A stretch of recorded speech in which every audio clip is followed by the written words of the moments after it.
यदि संसार में लोगों को सामाजिक आध्यात्मिक दृष्टि से देखा जाए तो मानसिकता, संगति और उपदेश के कारण संसार में लोग दो हिस्सों में बटे हुए हैं। इनमें एक अच्छे और दूसरे बुरे कहलाते हैं। लेकिन प्रश्न यह है कि कैसे और क्यों व्यक्ति अच्छा और बुरा बन जाता है। अच्छा और बुरा व्यक्ति की प्रवृत्ति है, लेकिन सवाल यह है कि वहीं इससे भी ज़रूरी चीज़ यह है कि अच्छा इंसान कैसे बने। आज संसार में चारों ओर बुराई ही बुराई है। दंगे फसाद, लड़ाई झगड़े, हत्या और आपराधिक मामलों से जुड़ी खबरों की कोई कमी नहीं है। इसका कारण है इंसान का बुरा बनना। जब इंसान की प्रवृत्ति बुरी हो जाती है तो संसार भी बुराइयों से भर जाता है। गौतम बुद्ध की इस कहानी से जानेंगे क्यों कोई व्यक्ति बुरा बन जाता है और बुरे काम करने लगता है। साथ ही इस कहानी में जानेंगे अच्छा इंसान कैसे बना जाए। एक गांव में एक शातिर चोर रहता था। पूरा गांव उस चोर के बारे में जानता था, लेकिन इसके बावजूद भी कोई भी उसे पकड़ नहीं पाया। उस शातिर चोर ने अपना संपूर्ण जीवन चोरी करने में लगा दिया। इतना ही नहीं, आसपास के गांव और नगर में भी उसकी बराबरी का कोई चोर नहीं था। चोर का एक बेटा था जिसे वह अपनी तरह ही शातिर चोर बनाना चाहता था। इसलिए वह अपने बेटे से हमेशा कहता था कि कभी किसी साधु या सन्यासी के उपदेश को मत सुनना। यदि कोई कुछ कहे भी तो अपने कान बंद कर वहाँ से भाग जाना। बचपन से ही उसका बेटा अपने पिता से इन्हीं बातों को सुनता आ रहा था, जिस कारण ये बातें उसके मन में बैठ गईं। ऐसे में बड़े होकर बेटा भी अपने पिता की तरह शातिर चोर बन गया। एक दिन उसे बड़ा लालच आया और वह राजा के महल में चोरी करने के उद्देश्य से जाने लगा।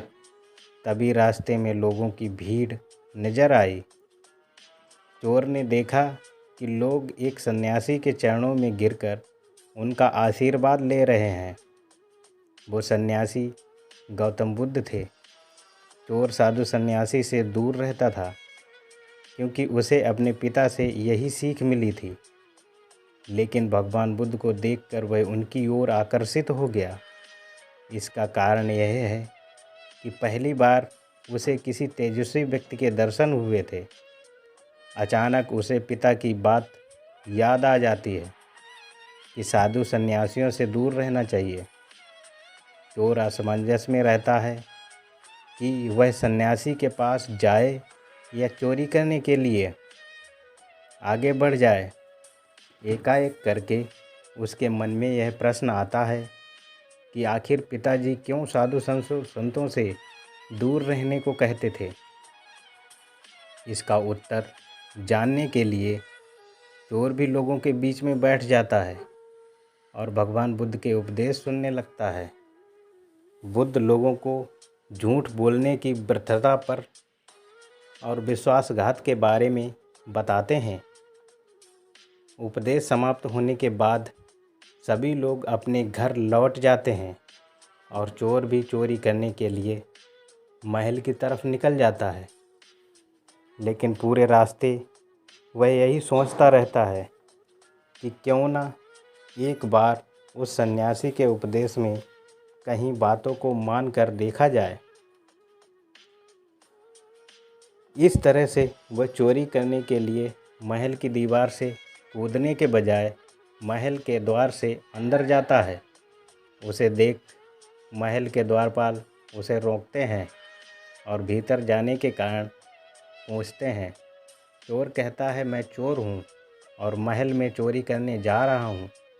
द्वारपाल उसकी बातें सुनकर हंसने लगते हैं और कहते हैं, ज़रूर यह महल सेवक या नौकर का होगा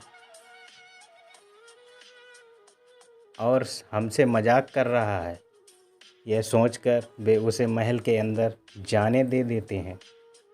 महल के अंदर जाने के बाद चोर खजाना से भरी रखी तिजोरी के पास पहुंच जाता है और तिजोरी को तोड़कर धन और आभूषण की पोटली में भरकर भागने लगता है। तभी उसकी नज़र महल के रसोई पर पड़ती है। रात होने के कारण सभी सो रहे होते हैं और रसोई में कोई नहीं रहता है। चोर को जोर की भूख लगी थी, इसलिए वह रसोई में जाकर पेट भर खाना खा लेता है। इसके बाद चोर वहाँ से जाने लगता है। तभी उसे बुद्ध के उपदेश में सुनी दूसरी बात याद आती है कि जिसका नमक खाया है उसके साथ कभी भी विश्वासघात नहीं करना चाहिए। चोर सोचता है, मैंने इस महल का नमक खाया है, ऐसे में इसका धन चोरी कर मैं इनके साथ विश्वासघात करूँगा। इसलिए चोर चुराए हुए धन को रसोई में ही छोड़कर जाने लगता है। महल के एक व्यक्ति की नज़र चोर पर पड़ जाती है और वह शोर मचा देता है, जिससे महल के लोग चोर को पकड़ लेते हैं और राजा के पास ले जाते हैं।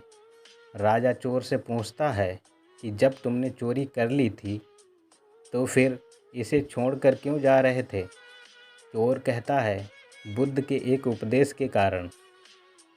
चोर की बात से राजा प्रभावित होते हैं और उससे कहते हैं, अगर तुमने ऐसे उपदेश बचपन से ही सुने होते तो तुम कभी चोर बनते ही नहीं। इतना कहकर राजा ने उसे कोई सज़ा नहीं दी और छोड़ दिया। लेकिन राजा ने उससे कहा कि एक बात याद रखना, सही संगति और सही उपदेश से ही व्यक्ति अच्छा इंसान बनता है। बचपन से ही गलत संगति और गलत उपदेश मिलने के कारण वह बुरा व्यक्ति बन जाता है। संगति और उपदेश व्यक्ति का जीवन बदल देते हैं।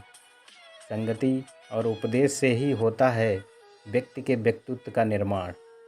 तो दोस्तों, ये कहानी हमें सिखाती है संगति और आसपास के समाज को देख कर के ही व्यक्ति के व्यक्तित्व का विकास होता है। बुरी संगत से व्यक्ति बुरा बनता है, अच्छी संगत से व्यक्ति अच्छा बनता है। इसलिए दोस्तों, हमारी संगति अच्छी होनी चाहिए, जिससे वह हमारे व्यक्तित्व के निर्माण में सहायक होती है और हम एक अच्छे व्यक्ति बन जाते हैं। जिस व्यक्ति ने कभी अच्छाई सुनी ही नहीं, उससे अच्छाई की आशा नहीं की जा सकती है। इसलिए दोस्तों, हमें नैतिक शिक्षा वाली पुस्तकें तथा अच्छे व्यक्तियों की संगति करना आवश्यक है। तभी हमारे कर्मों में परिवर्तन आ सकता है और हम अच्छे बन सकते हैं। तभी बुद्ध कहते हैं कि यदि अच्छी संगति ना मिले तो अकेला रहना ही शुभ होता है और हमारा ध्येय ही यही होना चाहिए, सद्गुणों का विकास। धन्यवाद।